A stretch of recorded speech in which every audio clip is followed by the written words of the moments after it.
So I don't usually have much of a director's report, but today I think what I'd like to do is lead the board with some of my suggestions. I think you heard a lot about all of the things that we've accomplished, and I think should be very proud of those things.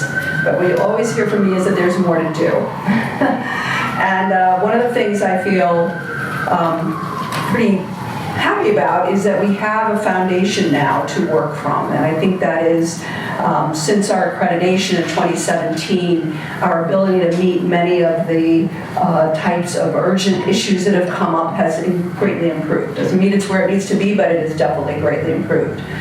So I think in moving forward, for the next director and for the staff, it's really going to be about how to build on that foundation and really continue the momentum towards the healthiest county in the United States. I'm going to start just by saying that I think you have heard through almost every conversation here today about our issues of health and equity across our county.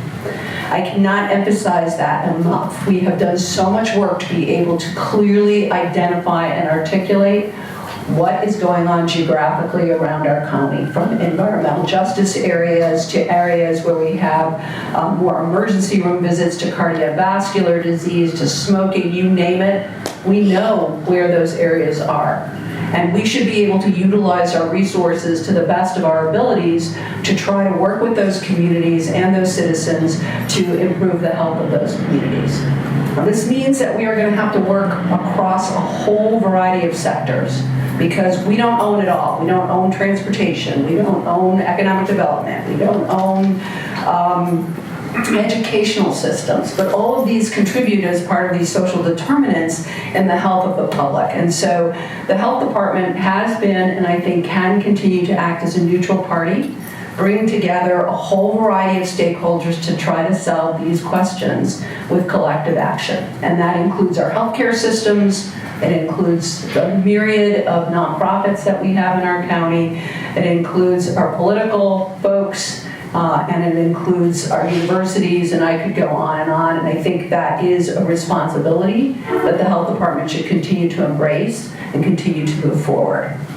We've heard a lot about environmental injustice today, air pollution, but I'd also, we got water pollution, we got soil pollution. We basically have a legacy pollution here, okay? I am a recent transplant.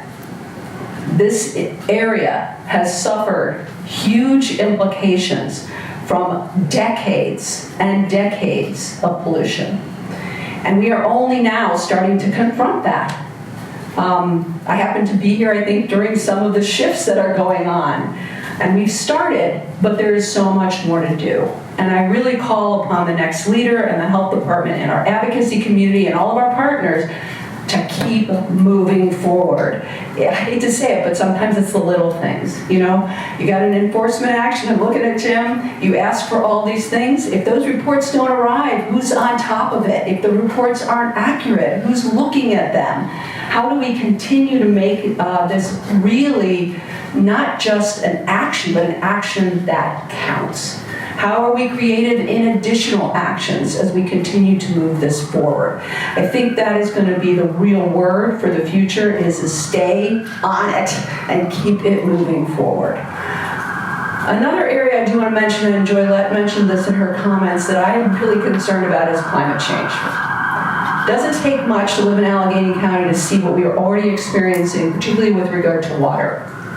And we are only now beginning to understand what the health implications of this incredible amount of water is that we are seeing. Whether it is issues of mold in houses because of water incursion, whether it's trees being torn down, whether it's roads that are not surpassable, whether it's water that can't come off of people's property. I mean, I can go on, but these are areas that are going to impact public health. But that's only one piece of climate change. We've got issues of what's going to happen with air quality. We've got issues of what happens with our vector-borne illnesses, and we have flora and fauna issues. We are just starting a climate change action plan. It's the first little step in this larger issue, and I really urge the board and the next director to really pay attention to this, because it's hitting us in the face And I think we're going to confront it, unfortunately, in a reactive manner as opposed to in a proactive manner. I can't, of course, not mention chronic disease. I'm going to be spending a lot of my time doing this. You know, I will keep saying our cigarette smoking rates are far too high. There's so much we could be doing. We have not really had the public desire to be more aggressive in this area. We have lots of jurisdictional issues, preemption from the state, but we need to start applying pressure at the state level, whether that's to get a tobacco tax or whether that's to get the exemptions out of the current clean air bill. We got to do both if you want my opinion, and we need everybody to really join with us. And I feel like the healthcare system has a lot that they could do in this arena. The social determinants issues we kind of brought up, and how we don't necessarily own a lot of those, but how we need to be able to influence them, and how we need to be really having the mantra of health in all policies. So as economic development does its own policies, as education changes policies, as transportation, which there's a lot of conversation going on, how does this affect health? Can we bring that health conversation to the table? The last thing that I'm going to just say is that I think underpinning a lot of this is communication. Communication is changing so rapidly that most of us, including certainly me, what we were used to even 5 years ago is totally outdated.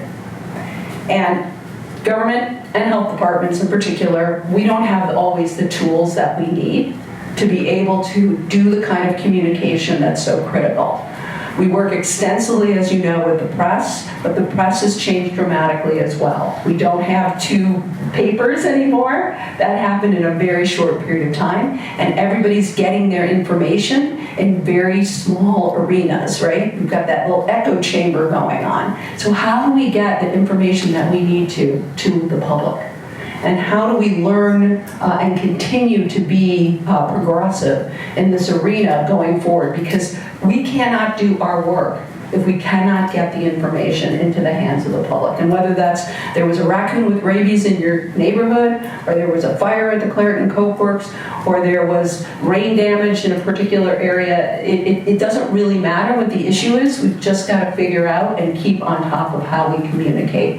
I think the public demands incredible transparency and information, and it is our responsibility to do the best we can in getting that information out. So with that, I am fully believe that the department that I came to and the department that I'm leaving are dramatically different. That the foundation and the staff is fully prepared to move forward. I have total confidence that they're going to do a great job. And I also feel that the board has the capacity to help to support them and move the whole variety of things that we want our agenda forward. So I want to thank everyone for your lovely comments. And my time here has been really amazing, and I will miss you all.